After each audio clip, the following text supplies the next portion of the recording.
अनु की बच्ची, अभी तक तेरा काम झाड़ू लगाना खत्म नहीं हुआ? अभी कितने सारे कपड़े धोने के लिए पड़े हैं।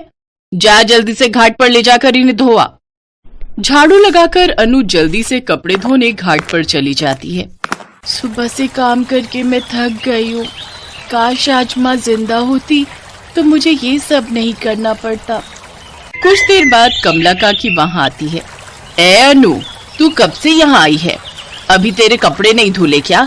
चल, तेरी नई माँ तुझे बुला रही है। अब तक कहाँ थी तू? जरूर घाट पर तैरने बैठ गई होगी। तुझे तो ना बस मस्ती सूझती रहती है। ले मुन्ना को ये बोतल से दूध पिला, मैं तब तक नहा कर आती हूँ। ठीक है नई माँ। तभी अनु का पिता अनु से कहता है, अरे अनु, मेरे लिए एक कप चाय तो बना दो। जी बाबा। कुछ देर बाद अनु चाय बनाकर ले आती है। चाय पीने के बाद मोहन खेत पर चला जाता है। अरे बाप रे, मैं तो भूल ही गई, मुन्ना को दूध पिलाना था। नई माँ आती ही होगी। अगर मैंने मुन्ना को दूध नहीं पिलाया तो मुझे बहुत मारेगी। लेकिन अनु जब अंदर जाती है तो देखती है कि साल भर के मुन्ना ने सारा दूध गिरा दिया था और वो बड़े मजे से गिरे हुए दूध के साथ खेल रहा था। ये देख अनु बहुत डर गई। तभी माया घाट से नहा कर आ जाती है। हे राम, तूने जानबूझकर मेरे बच्चे का दूध गिराया है ना, ताकि वो भूखा ही रहे।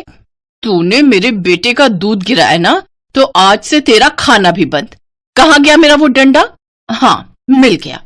इतना कहते ही माया उस डंडे से अनु की खूब पिटाई करती है, जिससे उसके शरीर पर जख्म तक आ जाते हैं।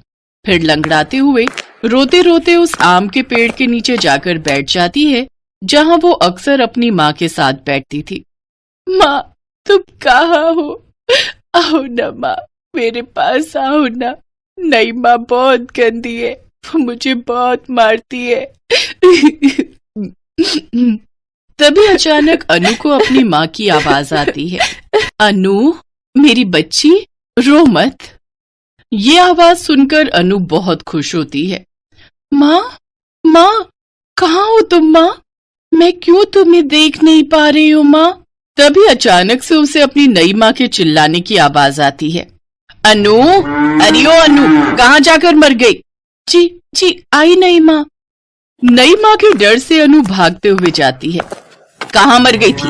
कब से आवाज लगा रही हूँ। देख तो गैया कितनी भूखी है। जा जाकर इसे घास डाल दे और फिर और घास काट कर ले आ इसके लिए। जी नई माँ। अनु गाय को चारा डालकर कड़ी धूप में घास काटने जंगल चली जाती है। उस दिन माया उसे भूखा प्यासा ही रखती है। शाम को थकी हारी अनु जब घास लेकर घर लौटती है तो उसके पिता और नई माँ खाना खा रहे होते हैं। उन्हें खाता देख अनु कहती है, नई माँ, मुझे भी कुछ खाने को दे दो ना, मुझे बहुत भूख लगी है। हाँ माया, उसे कुछ खाने को दे दो। वो भी तो बच्ची है, उसे भी भूख लगी होगी और उसने जानबूझकर थोड़ी ना दूध गिराया होगा। तुम तो चुप ही रहो जी। अभी से उसे ये सब नहीं सिखाऊंगी तो वो तो सर पर ही चढ़ जाएगी। और अगर तुमने उसकी ज्यादा तरफदारी ली ना तो देख लेना, मैं अपने मुन्ना को लेकर मायके चली जाऊंगी। हाँ। मोहन उसके आगे कुछ नहीं बोल पाता। सुबह की पिटाई, दिन भर की मेहनत और तेज भूख के मारे रोते हुए अनु अपने कमरे में जाकर रोते रोते ही सो जाती है।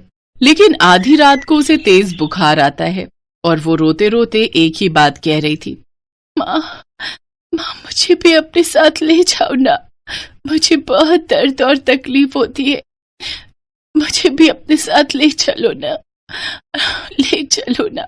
तभी उसे फिर से वही आवाज सुनाई देती है, आ मेरी बच्ची, अपनी माँ की इस गोद में आ जा। अनु झट से अपनी माँ के गले लग जाती है। अगले दिन माया उठती है तो देखती है, ओह, तो ये महारानी यहाँ आराम फरमा रही है। ए चल, जा और जाकर कुएं से पानी ले आ। लेकिन 2 बार पुकारने पर भी अनु उसकी नहीं सुनती। ए, सुनाई नहीं दे रहा क्या? कल की बार भूल गई? लगता है तुझे और मरम्मत की जरूरत है। अनु पीछे पलटकर देखती है तो गुस्से से उसकी आंखें लाल होती हैं और वो उसे खतरनाक तरीके से घूर रही होती है। उसका ये रूप देख माया घबरा जाती है और कहती है, अच्छा अच्छा, तू रहने दे, मैं ही चली जाती हूँ, लेकिन अब गैया के लिए घास तू ही लाएगी, समझी?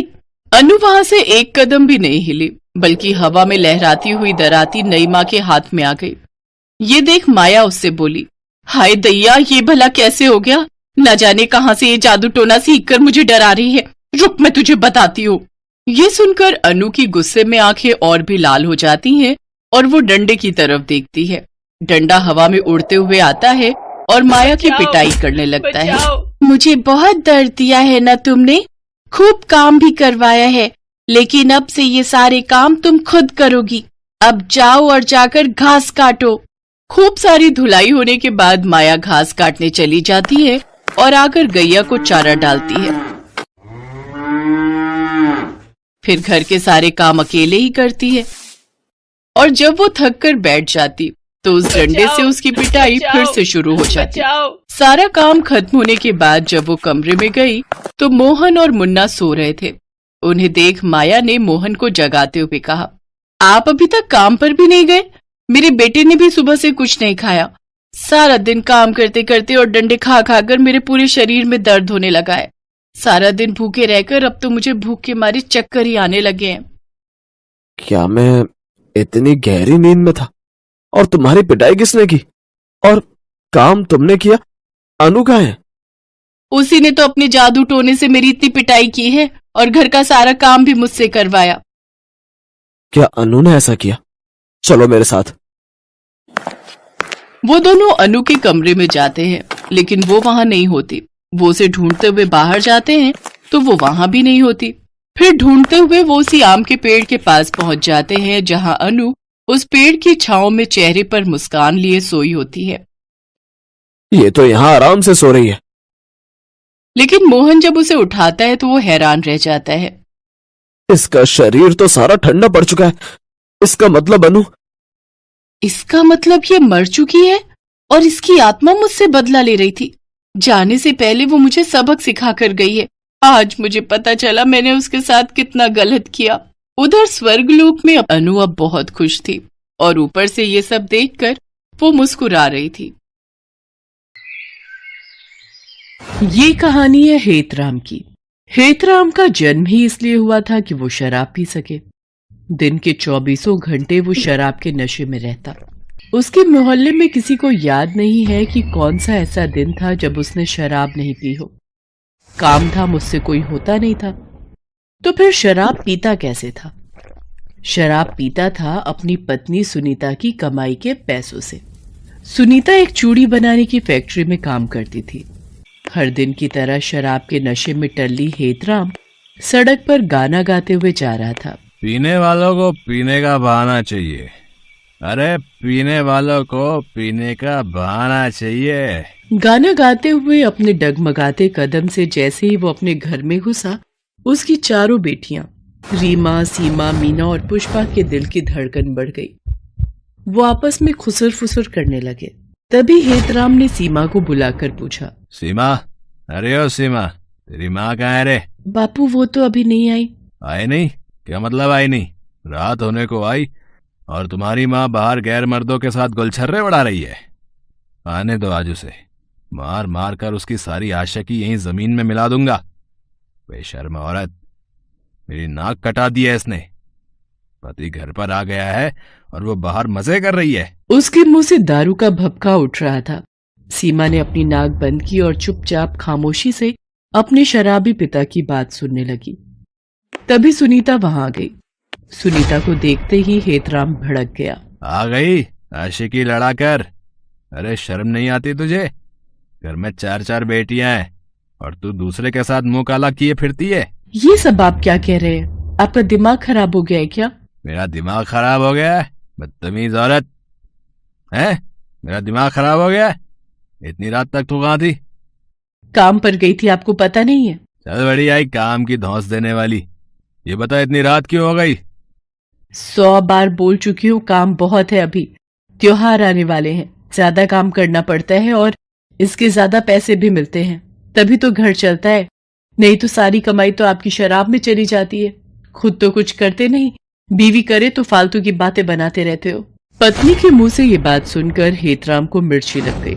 उसने गुस्से में अपनी 8 महीने की गर्भवती पत्नी के पेट पर जोर से लात मार दी। वो जमीन पर गिर पड़ी और दर्द से करा उठी। सुनीता 5वीं बार गर्भवती थी। सुनीता तो पहली बेटी के बाद ही और बच्चे नहीं चाहती थी। लेकिन हेतराम को एक लड़के की चाहत थी। तू मुझे मत बता कि और बच्चे पैदा करने की नहीं। मर्द हूं मैं तेरा।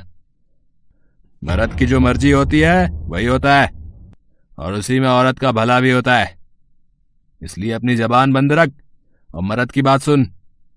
अगर नहीं सुनेगी तो तेरी इस बेटी को रेल की पटरी पर फेंकाऊंगा, समझी? बेचारी सुनीता क्या करती। अब इस बात को कौन सी माँ बर्दाश्त करती कि उसके बच्चे को कोई रेलवे ट्रैक पर फेंकाए। हेतराम की धमकी ने सुनीता को एक बच्चा पैदा करने वाली मशीन बना दिया और एक लड़के की चाहत में सुनीता ने 4 लड़कियों को जन्म दे दिया और वो 5वें बार भी गर्भवती हो गई थी। सुनीता दर्द से करा रही थी, लेकिन हेतराम को उससे कोई फर्क नहीं पड़ता था। वो तो अब भी नशे में बड़बड़ाए जा रहा था। जबान चलाती है, हैं? मेरे सामने जबान चलाती है? अरे शुक्र मना मेरे जैसा सीधा साधा पति तुझे मिला है, नहीं तो तेरी इस बदजबानी पर तेरी जान ले लेता। ये कहकर उसने फिर से उसके पेट पर मारने के लिए अपना पैर उठाया। ये देखकर चारों बेटियां भागती हुई आई और अपने पिता के आगे रो रो कर और गिड़गिड़ा कर कहने लगी, बाबा बाबा माँ को छोड़ दो, भगवान के लिए माँ को छोड़ दो। अगर आपको मारना है तो हम सभी का गला घोट दो, क्योंकि आपको हमसे दिक्कत है ना। आप हमें मार दो लेकिन माँ को छोड़ दो। अपनी माँ का बचाव करती बेटियों को देख नशे में धुत हेतराम ने कहा, जान से मार दो? अच्छा ठीक है, जान से ही मार देता हूँ आज तुम लोगों को, ठीक है। उसके बाद उसने कोने में रखे झाड़ू से चारों बेटियों को तब तक मारा जब तक वो थक कर चूर नहीं हो गया। उसकी बेटियां दर्द से कराहती रहीं, लेकिन उसके अंदर तो दिल था ही नहीं। न जाने कितनी बार उस जालिम ने अपना जोर अपनी पत्नी और बेटियों पर दिखाया था। कुछ दिन और बीते। एक रात सुनीता को प्रसव पीड़ा शुरू हो गई। पेट में बहुत दर्द हो रहा है जी। लगता है मुझे प्रसव पीड़ा शुरू हो गई है। वो कराते हुए अपने पति को उठाती रही, लेकिन वो हूं हां करता रहा, लेकिन उठा नहीं। अब सुनीता से दर्द बर्दाश्त नहीं हो रहा था। वो किसी तरह बाहर आई और अपनी बेटियों को बुलाया और कहा, बेटा बेटा अस्पताल जाना होगा। सारी बेटियां अस्पताल जाने की तैयारी। उसने अपनी बेटियों से कहा, मैं अस्पताल नहीं जा पाऊंगी बेटा, नहीं जा पाऊंगी। ये कहकर वो अपने कच्चे मकान के थोड़ी देर बाद उसने फर्श पर ही एक और बच्ची को जन्म दिया और उसके साथ ही वो हमेशा के लिए इस दर्द भरी दुनिया को छोड़कर चली गई।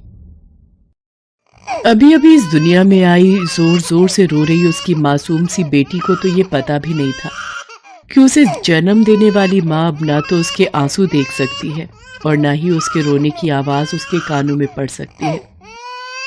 थोड़ी देर तक तो सुनीता की चारों बेटियों को कुछ समझ नहीं आया, लेकिन फिर जब सुनीता बहुत देर तक बिना हिले डुले पड़ी रही तो माँ ये क्या हो गया माँ? दीदी माँ मर गई दीदी। सीमा और रीमा भागकर अपने पिता को माँ की मौत के बारे में बताने गए। बापू माँ हिलजुल नहीं रही है, देखो ना क्या हो गया उन्हें। लेकिन उस रात हेतराम भी नहीं उठा, वो भी सो गया सदा के लिए। शराब ने उसे इस बार वो नींद दी जिस नींद के बाद कोई नहीं जागता। एक ही रात में 5 बच्चियां अनाथ हो गईं। नन्ही सी अभी अभी इस दुनिया में आई मुन्नी भूख के मारे रो रही थी, लेकिन घर में कुछ था कहाँ जो उसे मिलता। किसी तरह सीमा पड़ोस से थोड़ा दूध मांग कर ले आई। उसने उस मासूम को दूध पिला दिया, वो सो गई।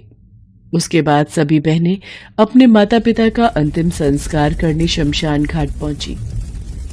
माँ, बापू, सभी ने उनका अंतिम संस्कार किया।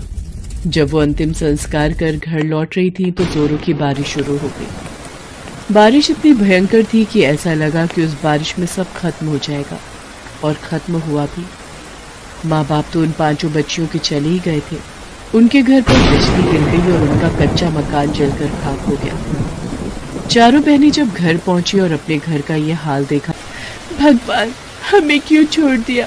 अरे हमें भी मार दो ना, हमें सब छीन लिया, सब कुछ बिना गलती के हम सभी को जीवन भर की सजा दे दी। अरे मार दो। कहाँ ऊपर वाले, आओ सामने, हम नहीं डरते तुमसे, हमें मार दो। पूरी रात बेचारी वो बच्चियां एक पेड़ के नीचे रोते हुए बिताती हैं। सुबह उसकी छोटी बहन फिर से रोने लगी, लेकिन बार बार तो दूध मांगकर नहीं पिलाया जा सकता ना। कहाँ से लाए इसके लिए दूध, हम कहाँ से लाए? बहुत खराब किस्मत लेकर आई हो तुम मेरी बहन, बहुत खराब। सभी बहनें कुछ काम करने का सोच रही थीं, क्योंकि बिना कुछ किए जीवन की गाड़ी तो चल नहीं सकती थी। और उसी की तलाश में अपनी छोटी बहन को गोद में उठाए वो चली जा रही थी। तभी उनकी नजर रास्ते में घायल अवस्था में पड़ी गाय पर गई। ऐसा लगता था कि किसी गाड़ी वाले ने उसे टक्कर मार दी है। चारों बहनें उस गाय को देखकर दुखी तो बहुत हुई, लेकिन वो क्या कर सकती थी। उन्होंने उसे देखकर भी अनदेखा किया और आगे बढ़ने लगी। तभी वो गाय जोर जोर से रंभाने लगी। ऐसा लगा कि वो उन्हें कह रही हो कि मेरी मदद करो। चारों बहनों के पैर अनायास ही रुक गए। पुष्पा, पता नहीं मुझे ऐसा क्यों लगा कि ये गाय रंभाकर हमसे मदद मांग रही है। मुझे भी ऐसा ही लगा दीदी। चारों बहनों ने गाय की खूब सेवा की। अपने फटे चिटे कपड़े से ही थोड़ा कपड़ा फाड़कर उसके घाव पर बांधा। भूखी प्यासी वो बहनें उस गौ माता की सेवा करने लगी और फिर थक हार कर सो गई। और जब उनकी नींद खुली तो उन्होंने देखा कि उनकी सबसे छोटी बहन गाय के बगल में चुपचाप लेटी हुई है और गौ माता उसे अपना दूध पिला रही है। चारों बहनें गौ माता के इस उपकार को गौर से देखने लगी और मन ही मन उनका धन्यवाद करने लगे। दीदी, गौ माता ने हमारी सारी चिंता ही दूर कर दी। अब मुन्नी को दूध की कोई दिक्कत नहीं होगी। मुन्नी दूध पीकर फिर सो गई। तब गौ माता फिर से जोर जोर से रंभाने लगी, जैसे उन सारी बहनों को शुक्रिया कह रही हूँ। गौ माता अब चारों बहनों के साथ ही रहने लगी। बहनों ने रोजी रोटी चलाने के लिए गौ माता के दूध से चाय बेचने का व्यापार शुरू किया। गौ माता के दूध से बनी चाय इतनी स्वादिष्ट होती कि इस चाय का स्वाद तो अद्भुत है। मैंने सच में ऐसी चाय आज तक नहीं पी। धीरे धीरे उनकी दुकान खूब चलने लगी। थोड़ा समय और बीता। अब उन बहनों ने गाय के दूध की मिठाइयां बनाकर बेचनी शुरू कर दी और वे मिठाइयां भी लोगों की जबान पर ऐसी चढ़ी कि जो भी एक बार उनकी दुकान की मिठाई खाता वो बार बार उनकी दुकान पर आता। धीरे धीरे कर उन बहनों का संघर्ष कम होता गया और गौ माता की कृपा और अपनी मेहनत से वे कामयाबी की नई नई मंजिल पाती गई।